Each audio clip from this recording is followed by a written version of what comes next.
First off, I want to thank the grace of heaven and the virtues of the masters, the mercy of the grand predecessors, transmitting masters, lectures, temple hosts, and everyone here today for this opportunity to talk about, well, this spiritual journey.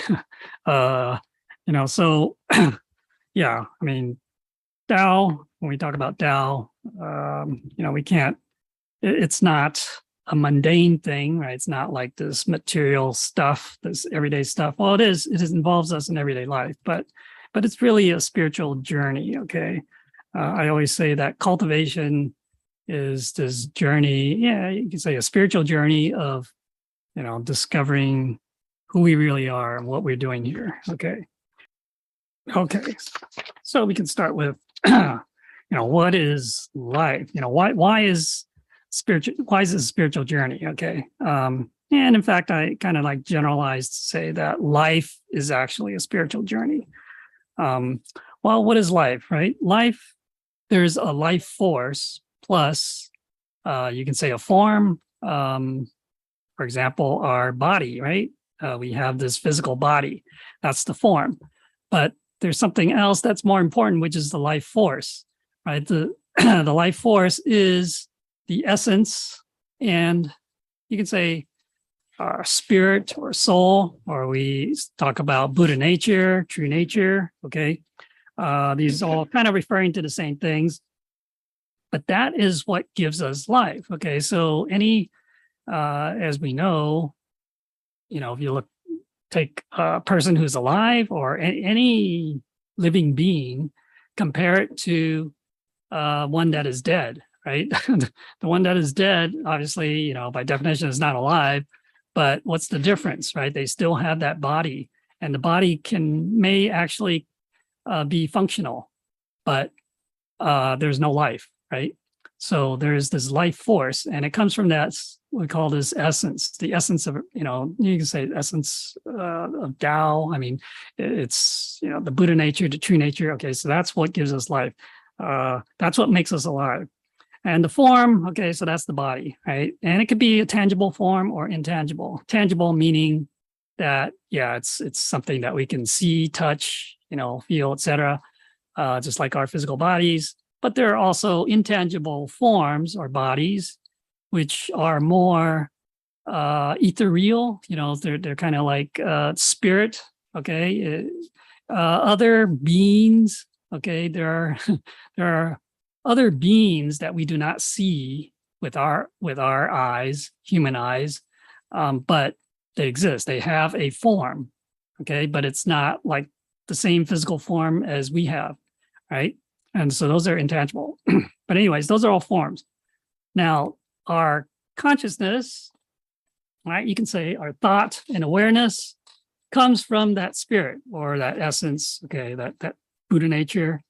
That's what, again, makes us be aware and be alive, right? And we can actually think, have this ability to whether it's reason or whatever. And of course, the corpse, which is, a dead body, has no consciousness, and therefore there's no life force. Okay, so, the point I'm making here is that the essence of life is, we'll just call it the spirit to be simple, right? And therefore, life is a spiritual journey, right? If we ignore the spiritual aspect of our lives, then we are ignorant and will continue to create sins and karma and suffer in the vicious cycle of birth, death, and rebirth, right? For kalpas and eons until we can awaken to the truth one day, right? So, because this life that we have right now is temporary. Well, it's temporary, of course, and it's only for this short period of time that we're here, right? That we have this physical body. But our spiritual, you can say our spiritual existence continues, and it existed before and exists after this physical body no longer exists. So therefore, what's more important, you can say, if you look at the big picture, is the spiritual journey, right, of life, right? It's not just this one life. It's spans many lifetimes, countless lifetimes. All right, so therefore, we must kind of balance the pursuits in our life, right? In life, we have material pursuits, okay, because we have this body, this material body, and we have to satisfy it. So, in the course of our material pursuits, right, if we forget about our essence, the spiritual aspect, then we could end up going to extremes and doing things that are against the conscience and against humanity. We cannot forget about our humanity, right? Humanity is kind of like the bridge between the material and the spiritual, but it's actually the expression of our spiritual nature as a human being. Okay, so obviously we have to survive, right? We have this body here, so we must survive. We have basic needs, food, clothing, shelter, etc. We have relationships with people and others, living beings, and the environment and everything. Okay, we have our career, we have hobbies, entertainment, knowledge, etc. These are all the things that we might pursue in life. And you can say that it's at least for the basic needs, that's very essential, right, for our survival. And then the other ones can also, they can make our life better. But that's not the whole picture. That's not everything, right? We should not just focus on these things and ignore the spiritual aspect. Okay. Now, what is, in the spiritual pursuit or cultivation, you can say, these are questions that you would ask, right? It's like, who am I? Really? I mean, not asking about the person, with this name, with this identity. That's not who I really am. So, you can say this is my kind of like a philosophical question. Say, oh, really? Who am I really? Okay. And, why am I here? Okay. Yeah, I don't know if any of you have, the experience where it's like, you kind of wonder, who am I really? Why am I here in this world? Right. And again, kind of philosophical question. So where, and then also, where am I going? Okay. Not, we think, okay, in this life, yeah, where am I going?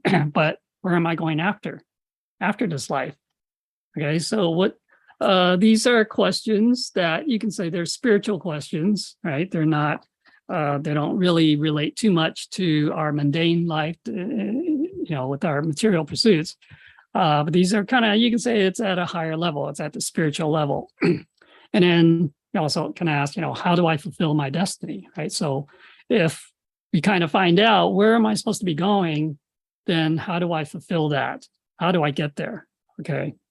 Or what is my true destiny? What is my true purpose being here, right? So I say that, receiving the Tao, learning, studying, and practicing Tao, cultivating the Tao, and propagating the Tao actually will answer these questions for you. Okay, so, but again, this is kind of like it's a personal journey, right? Everyone's journey, it's personal. It's you ask these questions and you answer them for yourselves. No one can really answer them for you, right? Okay. Okay, so talking about receiving the Tao then, some people, they believe that, this Tao is what they're looking for. So that happens very rarely, but on occasion you meet someone, you try to introduce the Tao to them and they say, yeah, this is what I'm looking for, but it's very rare. Not many people. I mean, so that just indicates that they have this, I guess they have this foundation. They have that, the time is right, you can say, for them to be receiving the Tao at that moment. Some people, yeah, they've been searching for, the truth, or they've tried different religions and they're still looking, but it's what they're looking for, they can't find in the religions, right? But then, when they receive the Tao, they say, yeah, this is it, right? Now, then you have, people who have maybe the affinity with the Buddha, okay? So this is again. So what this means is in past lives, right? They have perhaps they worshipped the Buddha, or I'm not just saying Buddha, but like it could be Jesus, it could be any of the saints, right?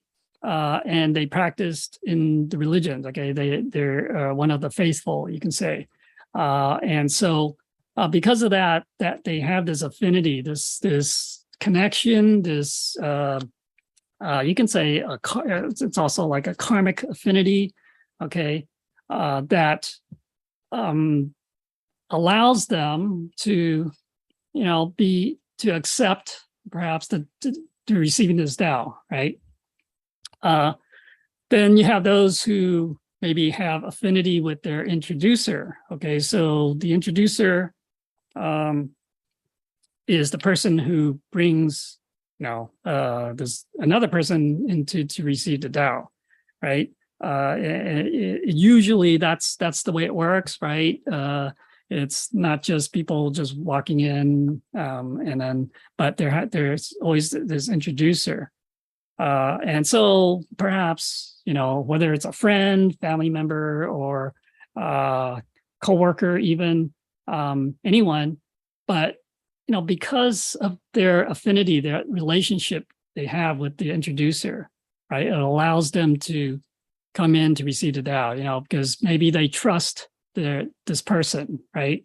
They trust them that what they're telling them is the truth. Okay, it's believable to them. All right, and then maybe some people are received the Tao because they are persuaded through reasoning, right? They listen to the principles, and to them it sounds right. It sounds great. Okay, it makes sense. All right. So yeah, I once asked a senior transmitting master from another temple about how I should go about talking to people about Tao, right? So rather than talking too much about the theory and principles, this is what he said. He said, to talk about the value of life and the human condition. Basically talk about life, right? Now, for example, what is what's important in life, okay, and what makes life meaningful, right? And also talk about all the experiences, the suffering that exists in life. Okay, I mean, not nobody lives a life that has no suffering. Okay, there's always some kind of suffering somewhere along the line, and it could be happen many times throughout life. Okay, so these are things that people can relate to, right? Because it's the human condition, right? So these like like once in talking about like the value of life, right? Or at a Dharma class one time, holy teacher is our Jigong living Buddha. Okay, so he's our holy teacher. He channeled during the Dharma class.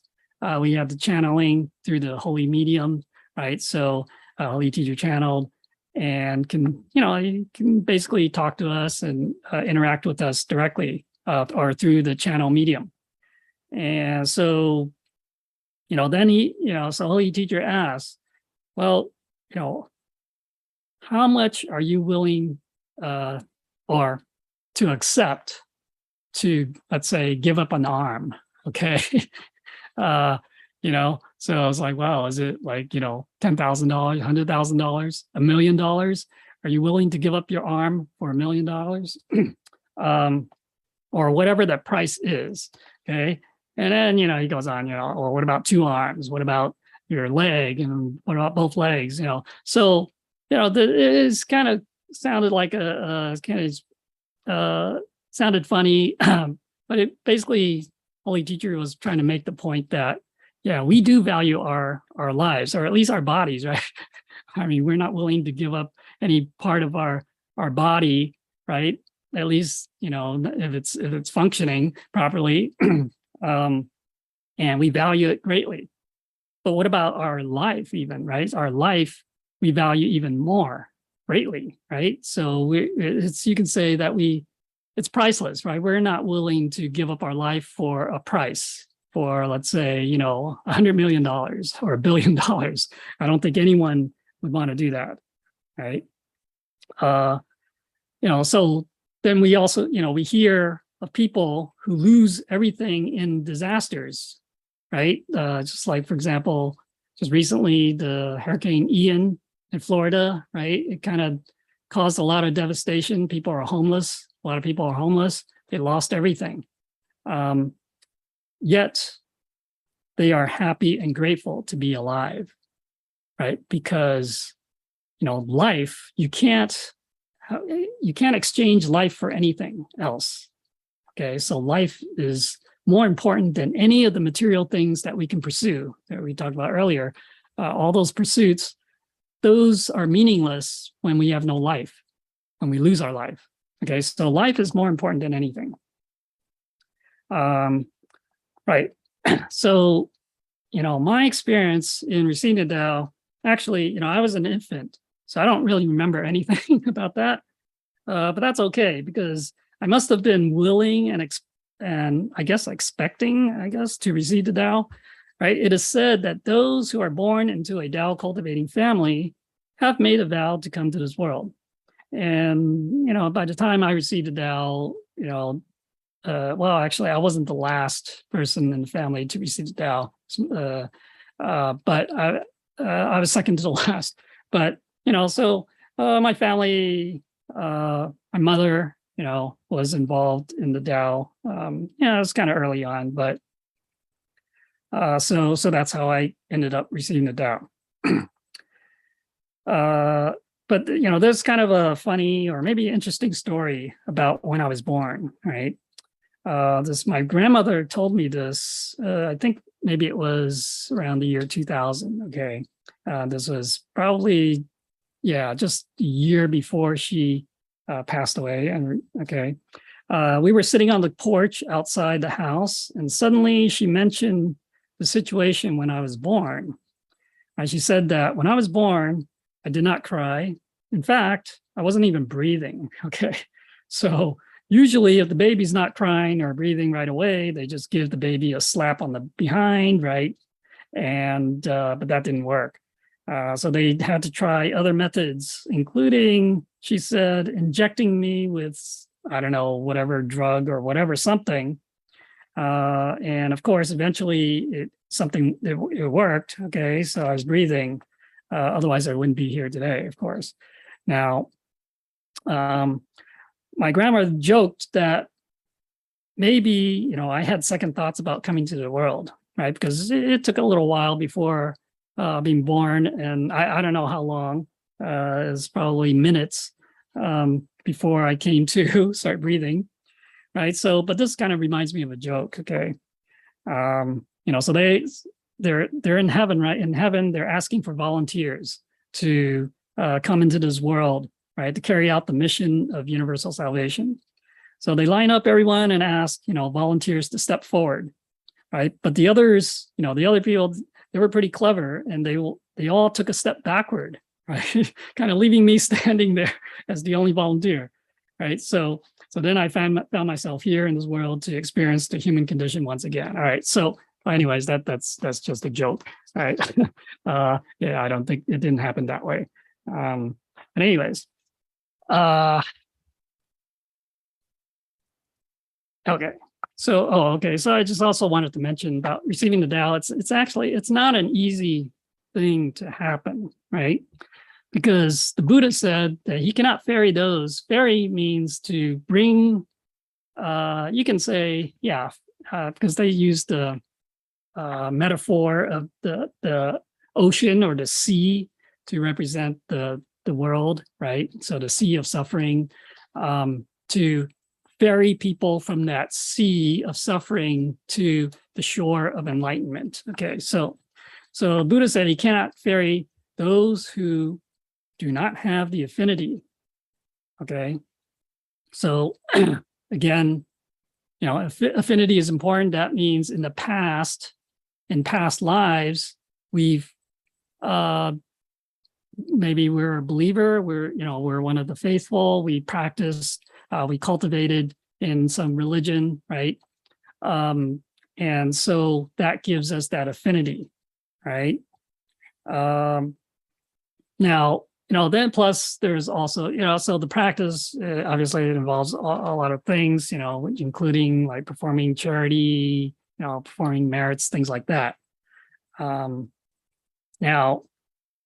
somebody, all right, so now you might notice in our temple, in the Tao temple, we don't really do that much of what I'll call material charity, right? So you have these organizations, whether they're religious or others, such as, maybe the Red Cross or whatever, where they help out in disasters and help the needy, right? But it's all material help, assistance that they give, right? Whether they need food or shelter, right? They all help in that aspect.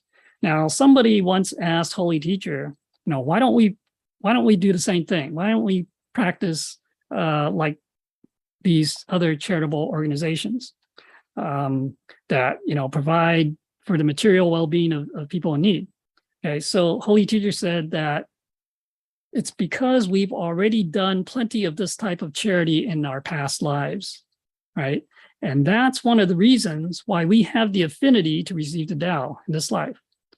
Okay, so, but if we do not practice and cultivate enough, then we may not have sufficient affinity. Okay, so, if we are able to receive the Tao, then we probably did plenty of charity in past lives, right? Because that's, you can say, part of the requirement, okay, to have this sufficient affinity, right? So people who are still doing that today and they're not willing to receive the Tao, well, they just haven't done enough, I guess, right? According to this, all right, their affinity is not ripe or ready yet. Okay, so maybe if they do some more, they'll be ready. Now, the second condition is that people have to have faith, or they have to believe, right? So if they don't believe or have that faith, then even the Buddha cannot help them. Okay, so this is believing in the truth, believing in those true principles, right? For example, the Four Noble Truths of life, basically, of dukkha, of suffering, okay, in life, and that it is self-caused, right?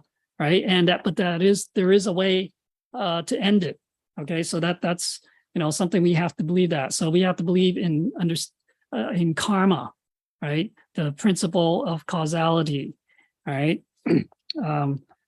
Now, okay, and then also the final condition is that they have to be willing, right, and willing to take vows. Okay. So obviously, if someone is not willing, that's you can't really help them. Now, but it's actually, you can go take a step further, is that they have to make certain vows. Okay. Right. So now for us, maybe it seemed kind of easy for us to receive the Tao, but it really isn't, right? So much of it depends on what we did in our past lives. Therefore, if we are able to receive Tao, please do not throw away that opportunity, right, to fulfill our true destiny, right? Take an interest in the Tao, get involved, learn and study the principles, and learn to cultivate and practice. We have nobody else to blame if we do not make the effort to achieve. Okay, if we do not have enough merits and our virtues are not more fully developed, then we will find ourselves back in this world before too long. Right, and that would be a shame, because receiving Tao is our ticket to heaven. Right, when we get our ticket to heaven, it is only with a tourist visa, right? So we're only visiting. However, Holy Teachers, because Holy Teacher says that, we can get at most 10,800 years in heaven. Now that might sound like a long time, but that's it. The time works differently in heaven than in this world. This is 10,800 years in this world, but when we're in heaven, it will seem a lot quicker. Okay, maybe it's just one lifetime, right? Now, however, if we want to stay longer and become a permanent resident in heaven, then we must cultivate. Okay, there are no shortcuts. You can say that's what the third condition is about, right? Being willing and taking vows. We take vows to help us in our cultivation, but the key is that we must fulfill those vows. Okay, we must carry them out. All right, that's what really counts. Not just I take a vow, I make it, but I don't do anything. Then that's no good. All right. Okay. Then. Talking about Tao cultivation, right? So cultivation, it's practice. It's, for one, you can say, so I'm trying to put this cultivation into very, very simple terms here. Self-reflection, right? Look at ourselves. Don't look outward. Don't compare other people. We should always self-reflect, introspect, try to, look inward, right? Look at our own faults. Don't look at other people's faults, right? So all the Buddhists, saints, they all say the same thing, right? That's what we should do, right? Performing merits, of course, just doing good deeds, right? To help be of benefit to others, helping others, right? Nurturing our virtues. So, for example, filial piety, brotherly love, loyalty and fidelity, okay, trustworthiness, propriety, righteousness, honesty or integrity, and sense of shame, for example. Okay, so you can add other virtues, but these are kind of like the 8 virtues that you generally talk about. So these are things so it's like putting it to action, right? So putting our humanity into action, okay? Then there's also getting rid of bad temper and bad habits. Okay, so we all have some kind of temperament and habits that we could, certainly change and to become a better person, right? So bad temper, it also includes things like something like stubbornness. Okay, bad habits can also include things like attachments, infatuation, and obsession things. All right. So these are things that we need to kind of work on to, again, through our self-reflection and taking people's advice to work on getting rid of those things that we shouldn't have, that are not good, so that we can become a better person and right, more humane, right? Be able to express our humanity more. Gratitude, definitely need to be grateful, okay, for everything. Just like those people who lost everything in a disaster, yet they're grateful that they are still living, okay, that they still have this life. So we should not be, obviously it's kind of it's a letdown, it's a big disappointment that we've lost everything. But as long as we have life, right, there is hope, okay? So we should be grateful. And then finally, also sincerity, or you can say faith. This is also a very important aspect of cultivation. We have to be sincere. If we are not sincere, if we are just going through the motions of doing things, even the practice, it's not meaningful, right? Sincerity is what makes it meaningful, okay? And what really makes it count. All right. Okay. All right. So this topic is not really about some deep principles of Tao. We really want to share some experiences, okay, along in this spiritual journey. So there's some interesting life experiences that I've had that relate to this journey, okay. Now, I grew up as a kid in Okinawa, which is part of Japan. It's a small island between Taiwan and the mainland of Japan. Right, it's a place that experiences the occasional earthquake and typhoon. right? We lived within walking distance of the ocean, and the shore was, one of my favorite places to visit. So one day we had a typhoon, but I guess it wasn't very severe. And the next day, after it had passed, that's when a friend and I decided to go to the shore to play, right? So, I mean, this is, I don't know how, maybe I was about 10 years old, something like that. So where we lived, there was no beach, there was a seawall, okay? When the tide is low, you can go over the seawall and walk out onto the tidal pools, right? And after the typhoon passed, the tide was low, and therefore we can walk out to the edge of that tide pool. Yeah, so we got there, and I don't remember seeing anyone around at the time. Okay, it was just the two of us, right? And so we walked out to the edge of the tide pool, and we just sat there, kind of shooting the breeze, talking, and not really paying attention to what's going on in the ocean, whatever. Now nobody, told us that it would be dangerous to be out there, right? Because there was still a strong surf, right? And probably rip currents. But for a kid, hey, ignorance is bliss, right? So we're not paying attention to the ocean. Now, suddenly, after a while, this wave hits us and we are sent tumbling backward, head over heels. I would guess that we were knocked back about, 20, 30 feet. Okay. That was one powerful wave.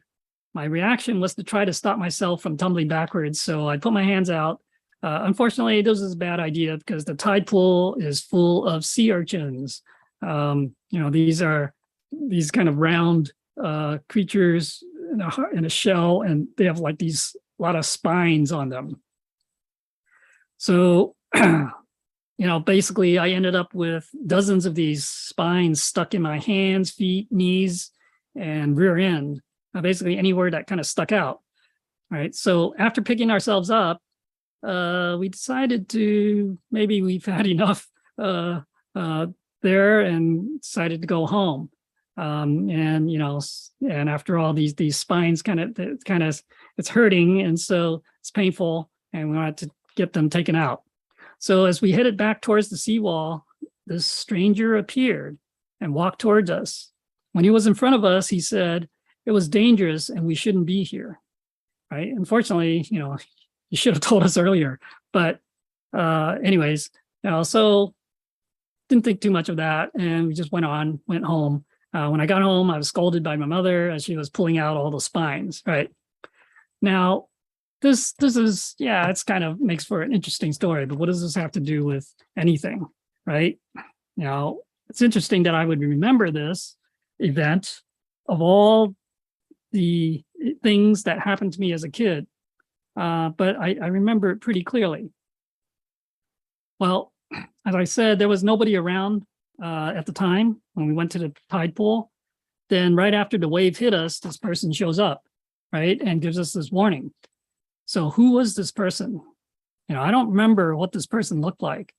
I don't even remember if he spoke English to me or, what language, but I heard it in my mind. I mean, I understood what he was saying, right? All I remember is that, and then, but he continued walking towards the ocean, right? Because he was walking towards us from the land and then towards the ocean. And then when we left. Now, of course, I didn't think too much at the time, and I didn't really look back, unfortunately. But later in life, I would come to realize that something special happened that day, right? I truly believe that it was divine intervention. Whether that person was actually maybe a spirit, like a Buddha or saint, someone who kind of appeared there. I believe that without this divine intervention, my friend and I probably would have been washed out to sea and drowned. Okay, so I thank the grace of heaven and the divinities that saved our lives. Right, so that was kind of interesting. Now, obviously, this happened when I was a kid, so I already received the Tao, but obviously not really cultivating. All right. Now, we can probably say everything, such as accidents and diseases that happens to us is due to karma. So as a kid, I ate lots of seafood. Being in Okinawa, it's an island, especially crab, right? Crab meat. And when we immigrated to the U.S., we stayed at my uncle's house for a few months. But the first time he cooked crab and I ate it, I got an allergic reaction. I got hives all over my body, right? So unfortunately, crabs then were, I couldn't eat crabs anymore, right? So not long after that, though, not long after, I got this skin condition on my toes, right? That it was kind of like I don't know, it's like a severe case of a foot fungus, I guess. I mean, but I think it was something else. I mean, it basically had like boils, blisters on my toes, and it would itch like crazy. Right. Went to see the doctor. He prescribed some medication, which generally helped reduce the itching and discomfort, but it was definitely not a cure. Right. So I've had to live with this condition for about 40 years. Yeah, 40 years.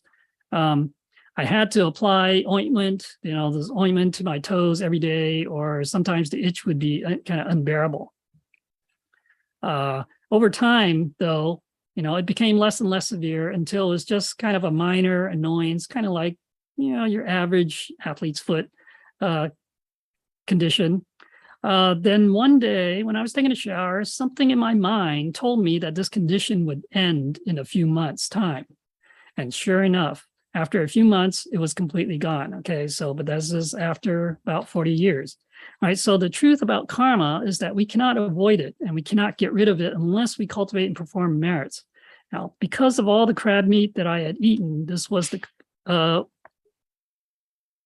least one of the karmic retributions from that. Right. The condition, lasted for about 40 years, no more, no less. Okay. Medication could not cure it. However, it's likely that the retribution was not as bad as it could have been because our holy teacher negotiated with my karmic creditors and made a deal, perhaps transferring some merits to them. Okay. And so our holy teacher, right, when we receive the Tao, it is our holy teacher, Jigong Living Buddha, who basically transmits the three treasures to us. Okay. Opens up our heavenly portal. And so our holy teacher, you can say he takes responsibility as our teacher and we're his disciples, and he will try to look after us and help us in our cultivation.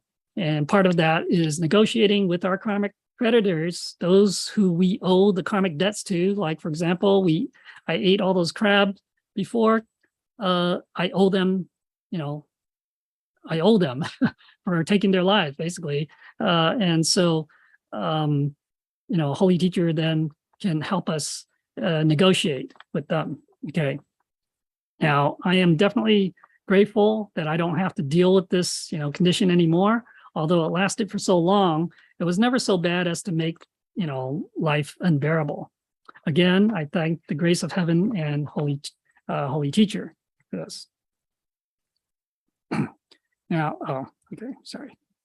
Now, we talk about being selfless and egoless, right?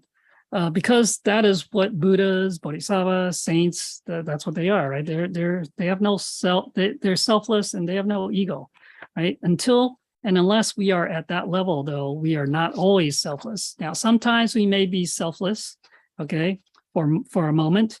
In fact, most of the time we are selfish because our actions are dictated by our ego or influenced by our ego, right?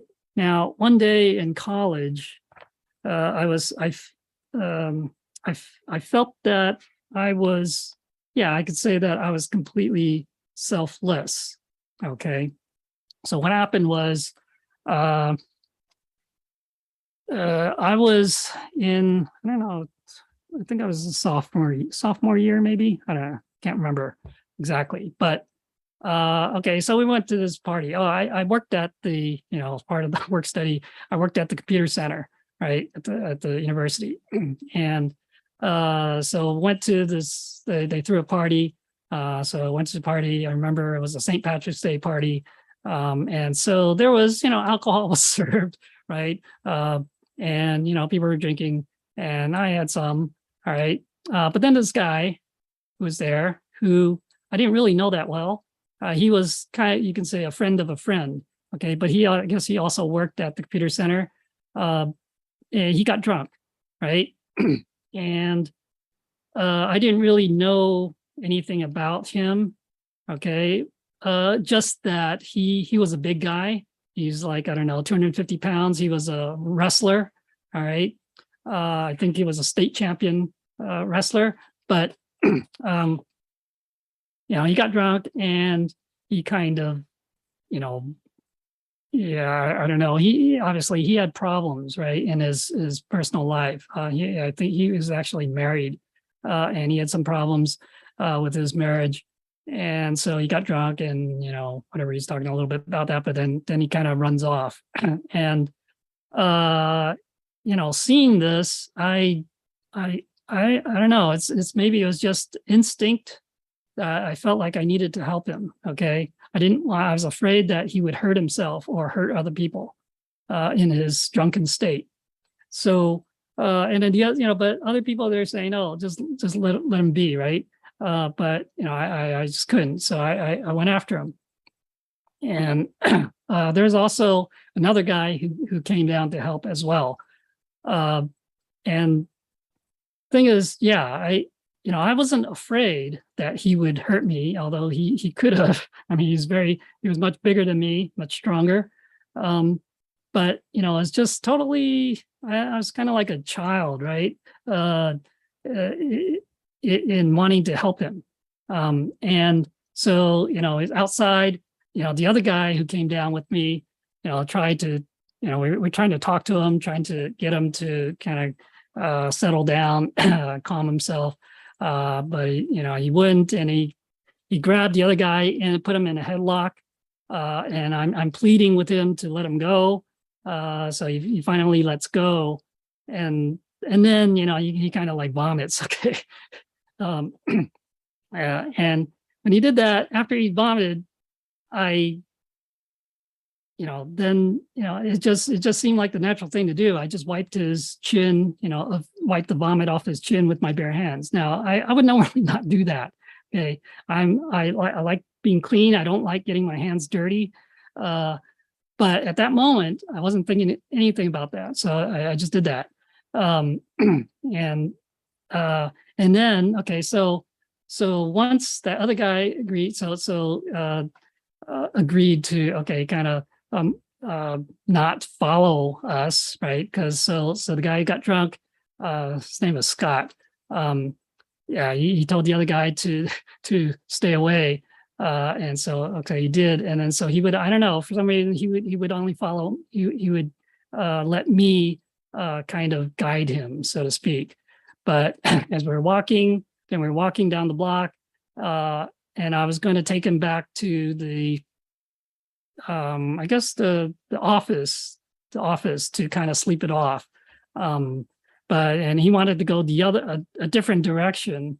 Suddenly, this other person, this random person walking by, just said, "Hey, listen to him," basically telling Scott to listen to me.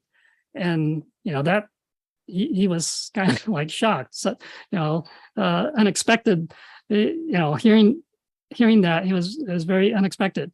And then he just followed me. Okay, so I took him to the office, and he kind of slept it off. Now, so basically,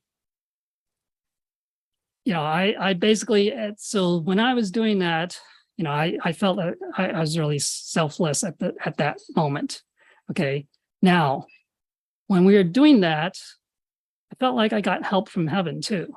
You can say that person who walked by, who we didn't know who was, saying what he said to tell Scott to listen to me, it worked. I mean, that was the help I needed, because I couldn't convince Scott to follow me. So it's very interesting. So this thing I list there here about Wu Wei, right?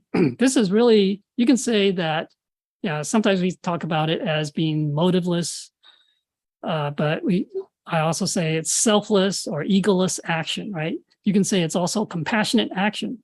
Okay, so this is what the Tao is about in action, right? The Tao, when we are in action, it should be motiveless, or it should be selfless, it should be egoless, it should come from compassion, right? And that is really coming from our true self, our true nature, okay? And so that is, that was a very interesting experience that I had that, but, it seems like that was the only time that I can say that I was truly selfless. Of course, later on, in the temple, I certainly dedicate myself to the temple and did a lot for the temple without, asking for anything or whatever. So yeah, you can say selfless. I always put temple duties before my own wants or needs. Okay, so that's one way of being selfless. Okay. All right. So yeah, well, this is just a couple of quotes.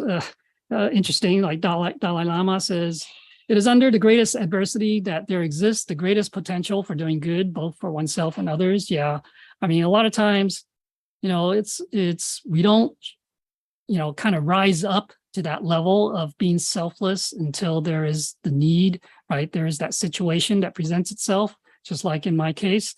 And also, this other quote says, selfless service alone gives the needed strength and courage to awaken the sleeping humanity in one's heart. Yeah.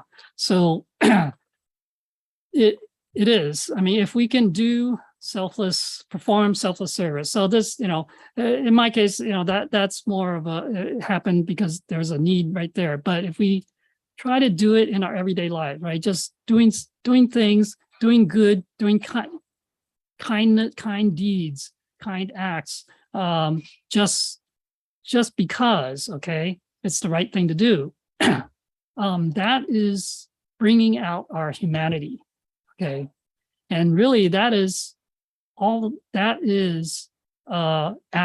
Those are acts of compassion, right? Right. So humanity is compassion, which can be expressed as the specific virtues we mentioned before, for example.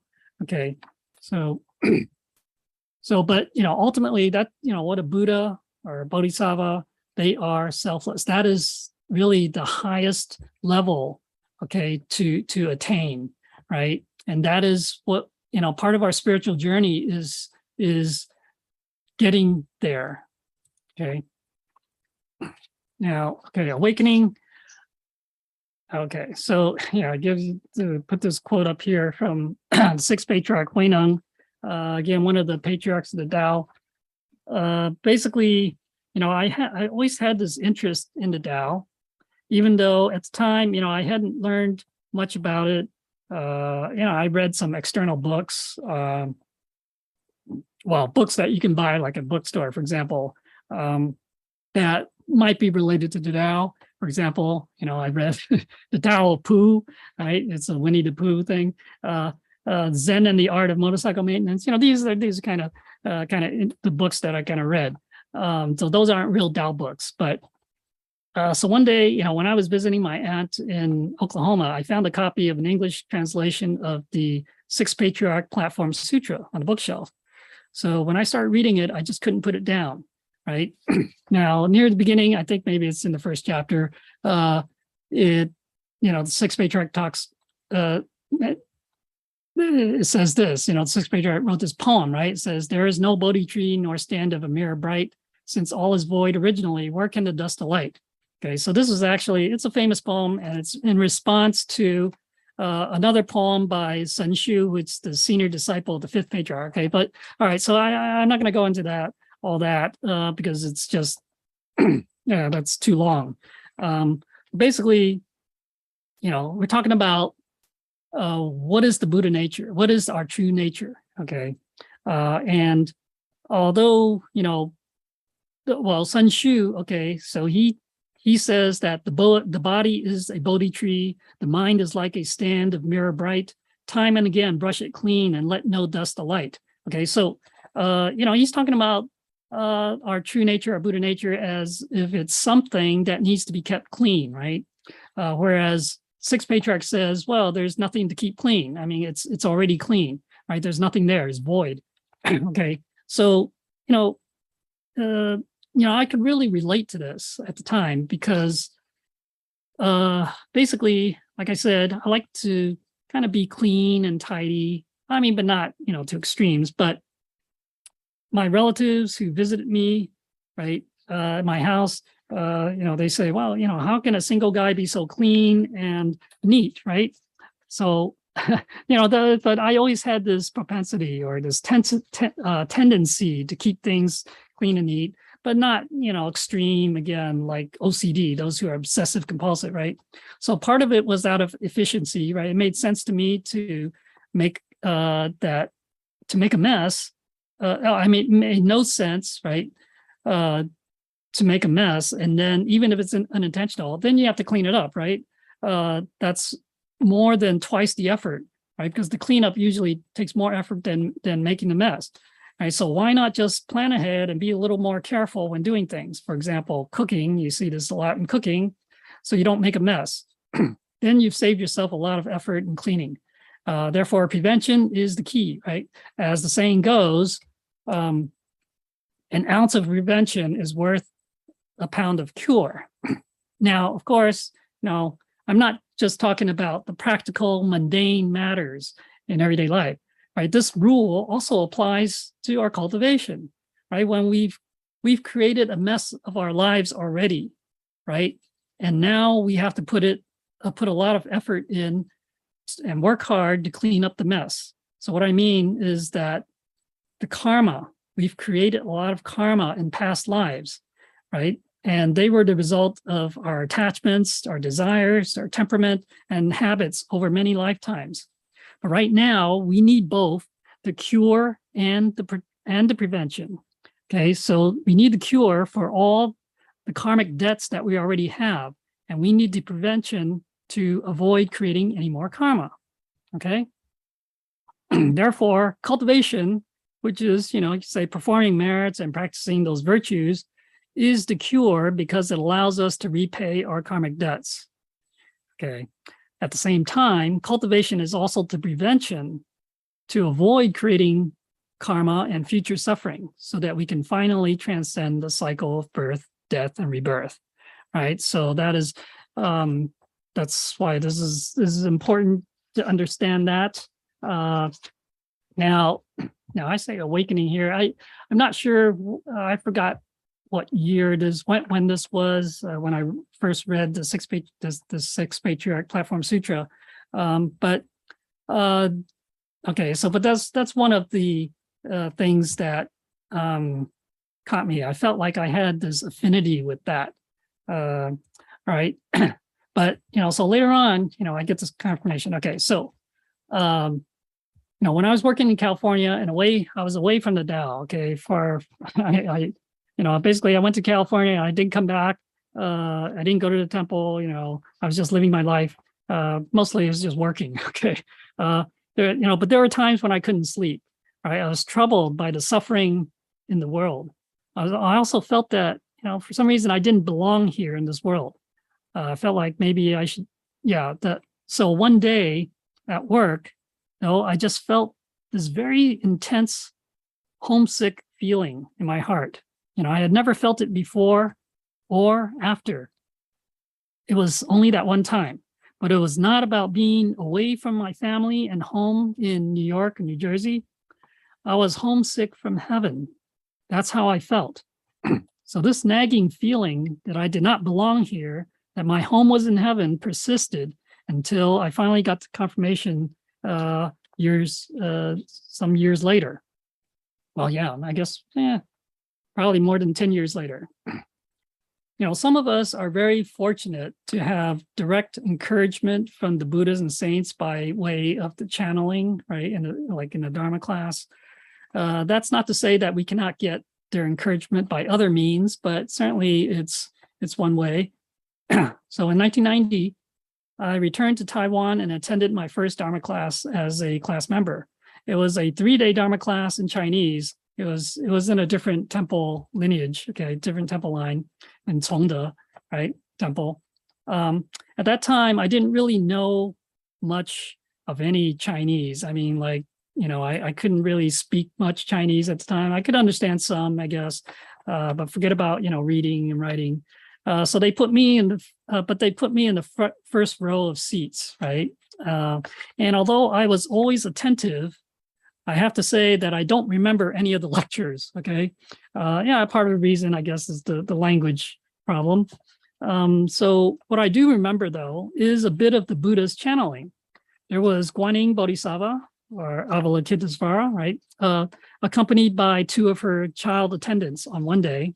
And on another day, it was Holy Teacher Jigong Living Buddha. Like I said, for the most part, I didn't know what was being said in the Dharma class.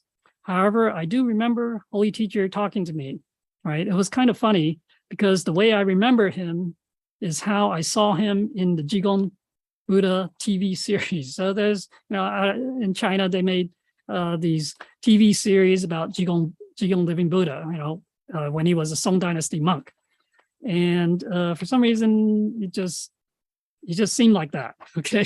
From that image that I had of him, that's what he looked like, right? So basically he comes over to me, puts his foot on my knee, and he's scratching his leg, just like, I remember in the TV series. Then he gives me a candy and says, yeah, I know your Chinese is not good, but you can learn it gradually, right? Now, you said this in Chinese, and I understood. So, Holy Teacher, he may have said a few more things to me, but, that's all I remember.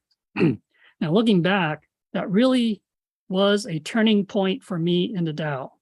Up until that time, right, I wasn't involved in the Tao at all because I was living by myself, far away from home and our temples. After that, though, I started to be more involved, helping in the Dharma classes and attending other classes. Mostly, while I was still in California, I was in the San Francisco Bay Area, and my aunt was in the kind of the LA area, Los Angeles area. And so she would invite me down to some of these classes. And so I would drive down, like 5, 6, it's a 6-hour drive to drive down there for a weekend and attend one of these things. Now, okay, so, but over time, my Chinese improved, but I, also had to put in a lot of effort. Like when I was did a lot of translating of holy songs into Chinese holy songs into English, for example. And that really helped me a lot too. Okay, so now remember that nagging feeling that I had about not belonging here and coming from heaven. Right. So in 1999, at a 1-day staff class, and again in our temple in Southern California, this Golden Child Buddha channeled. Okay. On this day, I felt very nervous that the Buddha would talk to me about that feeling that I had. Okay. I was nervous because I was really conflicted. On the one hand, I wanted to know if what I felt was true. But on the other hand, I was also afraid to know that it was true because of the implications, what it would mean, right? Anyways, towards the end of the channeling visitation, the golden child walks toward the back of the room where I was sitting. As he came closer, I was getting more and more nervous. My heart was pounding so hard. Then he stopped beside me and said, you see, your entire family is cultivating Tao. Right? This is due to good karma. Why did you descend to this Tao cultivating family? You chose it. Okay. You played with me before when we were in heaven. You told me that you wanted to choose that family. You told me that if you descended, are born into this Tao cultivating family, you wouldn't get lost. Holy Teacher is very merciful. You must cherish it well. Okay. So, of course, I was hearing that, well, besides being so nervous, I was very emotionally overwhelmed by what he said, and the tears kept streaming down. He handed me the towel that he was holding so that I could wipe my tears. Well, the fear had gone, and I felt a great relief, as if a burden was lifted from my shoulders, right? But at the same time, it gave me a sense of purpose. Now I know kind of who I am and why I'm here, okay? And then so there are, okay, because the time is basically, is pretty much, let me see. Oh, okay. Yeah, there's, okay, I'll just mention one other instance. So in 2000, year 2000, right, here in New York, we had I guess we call it a reunion with our predecessor. Yeah, I guess in a religious context, you might call it a communion. I don't know. But anyways, it's basically it's through what we call a sand writing. Okay, so that's where the Buddha or whatever our saint channels through, and they instead of speaking to us directly, they're writing, the message in the sand. Okay, and so this is what our predecessor, the true sage of great virtue. Okay, so he's basically a great bodhisattva. All right. He said to me again, I was very nervous, standing there. Said, so many years have passed by since we last met. I wonder if you remembered it at all. Because I was basically a child or an infant when he met me. Right? Do not be nervous. Relax your mind. Listen to Grandpa's good words. So he's, feel very close to him. In the past, I see you as a child. Now you have matured and made a great determination, shooting up to the sky. Don't ever forget the vows you have made. Do your best to create and make your goal come true. So yeah, basically, it's kind of a encouragement, a reminder of our vows, right? Not just the vows that we made in this life, but before we come to this world, it's either we either come to this world due to our karma, we're forced here because of our karma, or because we make a vow to come down. It's just like all the bodhisattvas and Buddhas, they do that. Okay, they come down with a vow, and so we should not forget those. It's reminding me to do that, right? And okay, so let's see. Okay, so this is the final thing here I'll talk about. Basically, back in the day, right? We had on the Chinese New Year, we would have those red envelopes, right? But instead of money, of course, we give out these messages, or messages, you can say. And the message, I think it was also it was in 2001. Okay, so I got this message in the red envelope, right? It's basically translated as enlighten the countless sentient beings, illuminating all directions. Okay, so I felt that was kind of my mission already, and this felt like it was a confirmation of that. Okay, because before, when I was still in California, before I came back, I was started to, it was in the 90s, late 90s maybe, I started to write about the Tao, I guess, try to enlighten or awaken coworkers and friends about it. Okay. And so when I finally got this message, I felt like, yes, that confirms that is what I'm here to do. Okay. And so, since then, I've tried to dedicate myself to doing my best to teach, right? To try to convey, try to have people understand about the Tao, right? Okay. So I'm sorry, because the time it's already over time here. So I'm going to end it here. Again, I hope that, we kind of understand our life is not about the material things. I mean, that's part of life, but we have to also balance it with the spiritual aspect, right? This spiritual journey is the journey that will take us to heaven, not the material journey. Okay, so pursuing the material stuff will not get us there. It is through the spiritual journey, and receiving the Tao, cultivating the Tao, propagating the Tao. That is this part of the spiritual journey, and I hope that we can all take that journey and succeed in returning back to heaven. All right. If I had said anything wrong or not satisfactory, I asked the Buddhas for forgiveness and also asked transmitting masters and lectures for their corrections. And finally, I dedicate and transfer the merits from this class to the global collective karma, and hope that the situation in the world will become better. Thank you.